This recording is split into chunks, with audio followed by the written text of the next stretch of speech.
મિત્રો, મહેશ નરેશ એટલે ગરીબીમાંથી સફળતાના શિખરો સુધી પહોંચેલી એક ભાઈની જોડી. આ બંને ભાઈઓએ ગુજરાતી ફિલ્મ ઇન્ડસ્ટ્રી શું નથી આપ્યું. જો કે બંને ભાઈઓનું કોવિડ દરમિયાન એકાએક મોત થયું હતું અને બંને ભાઈઓ સ્વર્ગસી આવી ગયા હતા. જો કે આજે પણ ગુજરાતી ફિલ્મ ઇન્ડસ્ટ્રી અને ગુજરાતી દર્શકો તેમને એટલા જ યાદ કરે છે. મહેશ કનોડિયા એટલે મોટા ભાઈ. તેમને એકની એક દીકરી હતી, પૂજા કનોડિયા, જે એક ગાયિકા હતી. જ્યારે નરેશ કનોડિયાને બે દીકરા હતા, તેમાં એક હિતુ કનોડિયા અને એક સૂરજ કનોડિયા.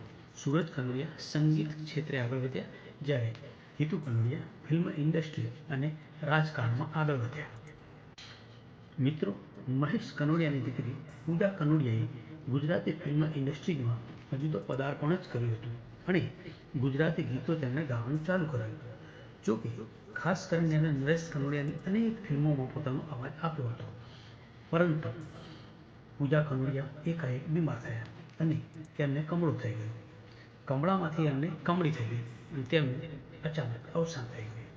જો કે પિતા મહેશ કનોડિયાએ દીકરી પૂજા કનોડિયા માટે એપોલો હોસ્પિટલમાં સારવારની ખાસ વ્યવસ્થા કરી હતી, પરંતુ પૂજા કનોડિયા જીવી ન શક્યા.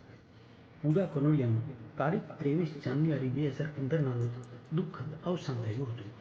તેમની લાશને તેમના સાસરિયા સુરતમાં લઈ જવામાં આવી હતી. પૂજા કનોડિયાના લગ્ન સુરતના એક બિઝનેસમેન હિમાંશુ સાથે કરવામાં આવ્યા હતા. તેમને એક દીકરી પણ છે, જેનું નામ પ્રિયાંશી છે. પૂજા કનોડિયાએ માત્ર 9 વર્ષની ઉંમરે જ ગાવાનું શરૂ કર્યું હતું.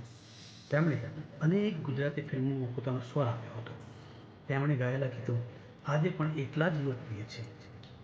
કાકા નરેશ કનોડિયા અને ફિલ્મ અભિનેત્રી મીનાક્ષીની એક ફિલ્મમાં તેમણે ગાયેલું ગીત મોરલો રે મારા ટોડલે ટહુકતો જાય એટલું લોકપ્રિય થયું હતું કે આજે પણ લોકો તેને યાદ કરે છે.